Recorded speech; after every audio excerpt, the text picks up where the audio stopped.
Hi guys, I'm Isabella Nielsen, and today I will be presenting on true crime and its commodification of the killer, how film portrayals of nonfiction serial killers warp views on crime.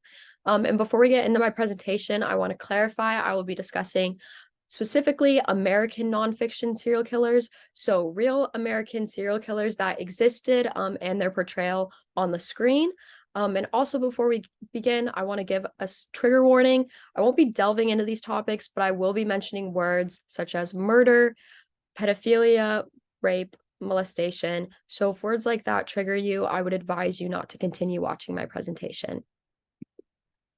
So starting off with my agenda, first we're going to define terms like crime and commodification. We're going to talk about cultivation theory. That will be my theory for the presentation and how it plays into this issue. We're going to go over my main points. And then we're going to end with a summary and solution. So my main points are going to be commodifying serial killers on the screen. 1, distorts public perception of crime. 2, romanticizes killers. And is 3, disrespectful and harmful to victims. So those will be my main points for my presentation. So starting off, before we begin, I want you guys to think about these two actors and think to yourself, what do these two actors have in common? Well, if you're anything like me, you might have grown up watching them on Disney Channel. On the left, we have Zac Efron. He played the notorious Troy Bolton in High School Musical. And Ross Lynch portrayed Austin in Austin and Ally. Both of these men are somewhat famous in media and somewhat known as being heartthrobs or Disney heartthrobs. I would say especially Zac Efron. But also these men have in common that they both portrayed serial killers in films. Here is Zac Efron. He portrayed Ted Bundy in Extremely Wicked, Shockingly Evil, and Vile in 2019. Ross Lynch portrayed Jeffrey Dahmer in My Friend Dahmer in 2017. And both of their portrayals are of serial killers that had a lot of victims and were extremely heinous individuals. But they were portrayed by these actors known in media for being innocent and attractive and portraying on Disney and stuff like that. So I just want you guys to hold on to that thought because this theme will be recurring in my presentation. So here's some examples of some of like media I will be discussing. What all of these have in common is that they're portrayals of serial killers and they're based on real stories. I included Scream, but Scream is a bit different from all of these because Scream is just based on and it's not supposed to, it doesn't name the killer. But just to give you guys an idea, Scream actually was based on the Gainesville Ripper. If you guys didn't know, Gainesville had a serial killer, I believe 1989 to 1990. And so these films and TV depictions of serial killers, they affect real communities. And that's why I wanted to put Scream up there because we have like our own community gets affected by these films and TV shows. But yeah, here's some more famous examples. So if you guys have seen any of these, this is mainly what I'll be talking about. So defining terms before we get in, what is a serial killer? A serial killer is a person that commits 3 or more murders separated by time. So 3 different acts of murder, but separated. What is true crime? True crime is media revolving real crime. So true stories involving true people. But for the purpose of this presentation, we'll be focusing on true crime narratives depicted in film and TV, not documentaries. So documentaries is when you interview people, stuff like that. We are not covering documentaries, only narratives that tell these stories. So about commodification and how this plays into it. So what is commodification? And commodification is the act of exploiting a thing or a person for profit. A 2022 poll revealed that more than half of Americans enjoy true crime. So commodification is about exploiting something for profit. And this is definitely these series and film depictions of serial killers is definitely something that companies and film companies and TV companies have been realizing that they can profit off of. So this is Dahmer Monster, the Jeffrey Dahmer story. It was recently released on Netflix in last fall. Just to give you guys an idea of how popular these depictions are, this series has received over 1 billion hours in streaming time, and only 2 other series in Netflix have reached this, which is Squid Games and Stranger Things season 4. If you know anything about those series, they were incredibly popular. And this series is right up there with those. So that's how much attention these series and depictions are getting. Extremely Wicked, Shockingly Evil and Vile, that Ted Bundy depiction played by Zac Efron, sold to Netflix for over $9 million. So these are really money-making, depictions. And companies like Netflix have been realizing that they can profit off of these. So this is how commodification plays into it. So talking about cultivation theory, this might be a refresher for most of you because we've discussed this in class, but it was founded by George Gerbner. And the main hypothesis of cultivation theory surrounds that the more we consume media, the more we will believe that our world is similar to the world that is depicted in media.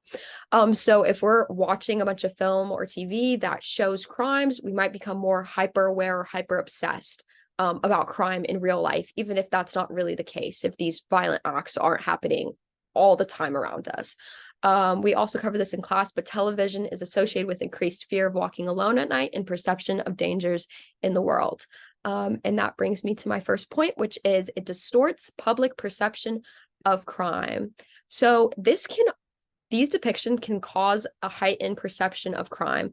A study done in 2011 showed that participants who had watched violent media had heightened perceptions of crime, which is basically goes directly along with cultivation theory, which is watching these depictions can make us more hyper aware or have a bigger sense of crime in real life, even if it's not necessarily accurate.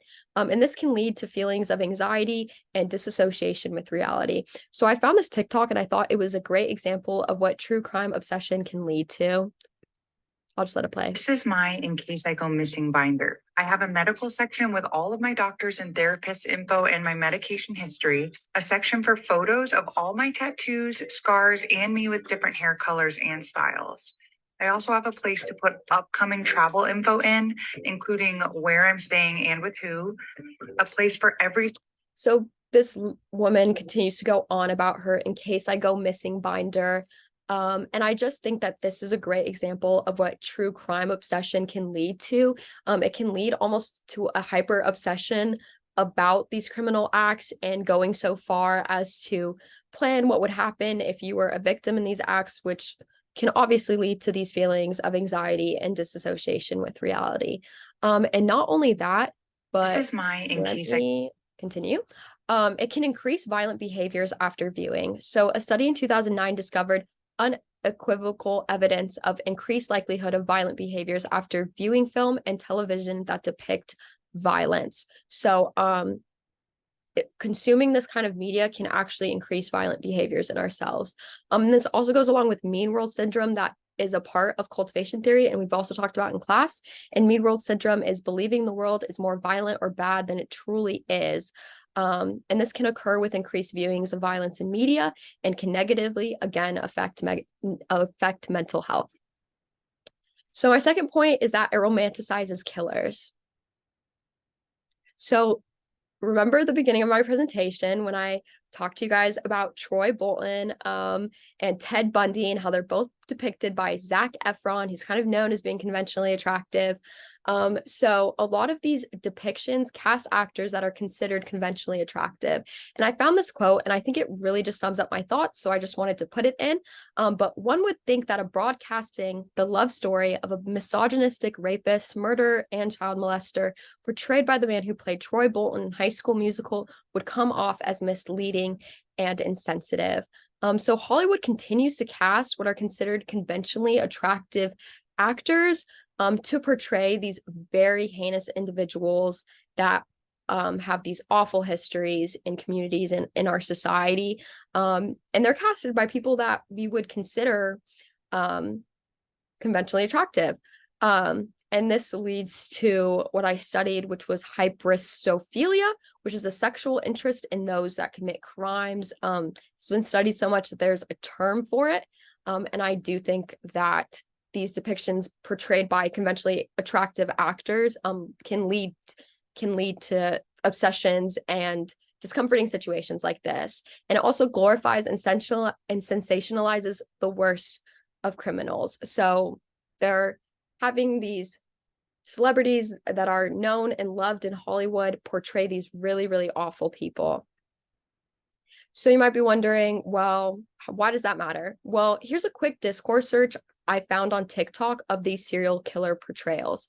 So basically what I did is I did a quick search of the actor along with the role that they played, and I picked the top liked video. Granted, before I get into these comments, these were not the majority of comments, but it was not hard to find for me at all. It literally took like 1 minute per video to gather up these comments. Like it was so quick. They were all the top liked videos, kind of disturbing. So here is Ross Lynch and his depiction of Jeffrey Dahmer at prom. This is from the film and this is the TikTok. And here's some of the comments. I feel sad for him. Ross is literally so pretty. The way he said hello, he could have had a good life. He wasn't bad. He was just so broken. So these are comments about a depiction of a serial killer, and it just gets progressively worse in my opinion. Here's Zac Efron portraying serial killer Ted Bundy. The comments on here, my little teddy bear. Bruh, I've watched this movie so many times because of how good Zac does. This movie made my soul hurt. It was so sad. Ted Bundy could have been a good guy if he didn't do the thing he did. He probably had so much potential. That comment genuinely floored me. And I'm sure it might make you guys understand why casting these actors that are conventionally attractive can lead to very disturbing discourse on the internet. So here's Evan Peters. He portrayed Jeffrey Dahmer. If you know anything about Evan Peters, he was in an American Horror Story, and he's also popular and kind of known as being a heartthrob in Hollywood. And here, these comments are very, very disturbing. Evan is so freaking hot. Evan is hot. OMG. Evan deserves the world. Not even focusing on the depiction. This is, again, a video about his depiction of Jeffrey Dahmer. The last two comments really freak me out. He played the role too perfect. We love Jeff. And if you can tell, those last two profile photos are of Evan Peters dressed up as Jeffrey Dahmer in the series. And the last commenter, their profile is actually called Jeffrey Dahmer 3. So again, just romanticizing these killers and the discourse, I just found this particularly disturbing. So not only casting conventionally attractive actors, but creating these narrative stories create empathy for killers. So these stories attempt to characterize these killers and in turn humanize them, creating an empathy from audiences about very serious crimes that people committed. So here's something I found interesting about Extremely Wicked, Shockingly Evil and Vile, which is the film about Ted Bundy that features Zac Efron. So throughout the 110 minutes of the film, only 10 seconds actually depict Bundy displaying criminal behavior. Only 10 seconds, 110 minutes. You would think if it was a depiction about a serial killer that they would focus on the serial killerness and not so much Ted Bundy's life story, creating empathy for his character. There was actually no graphic scenes of violence in the entire movie. And in Dahmer Monster, the Jeffrey Dahmer story, they focus a lot on his backstory, and I thought this quote just summed up my thoughts. Spotlighting Dahmer's backstory of childhood neglect rather than the stories of the victims inherently causes the audience to have more sympathy for the serial killer. Conveying true crime as theatrical performance with real-life heroes and villains is the main culprit. So when someone's creating a piece that they want to be moving or interesting, naturally they're going to want to create full characters, and creating full characters causes theatrical performances with these heroes and villains. And they make them well-rounded, which creates characters that naturally are humanized. And I don't think depictions of serial killers need to be humanized. I don't think we need to empathize with them. Spotlighting backstories of serial killers and creating flawed characters of them can directly link to empathizing with them. And I don't think empathy is necessary for these depictions at all.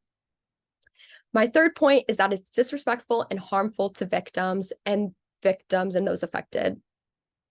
So let's focus on the case of Rita Isabel. So Rita Isabel was the sister of Errol Lindsay, a victim of Jeffrey Dahmer.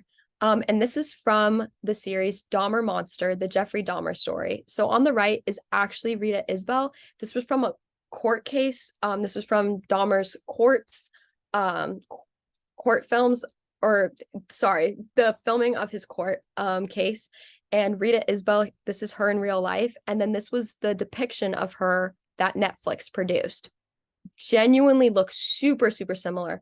So this is what she had to say. She said, if I didn't know any better, I would have thought it was me. That's why it felt like reliving it all over again. It brought back all the emotions I was feeling back then.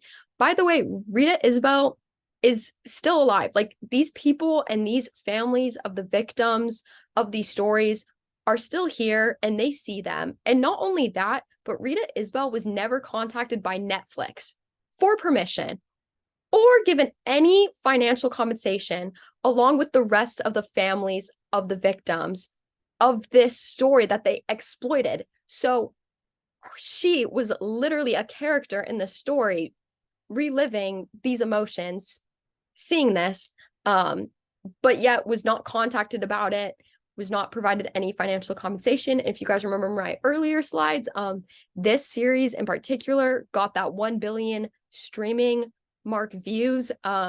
So they definitely made an incredible amount of profits, and yet none was seen by the families. And I just find this very, very frustrating and disgusting.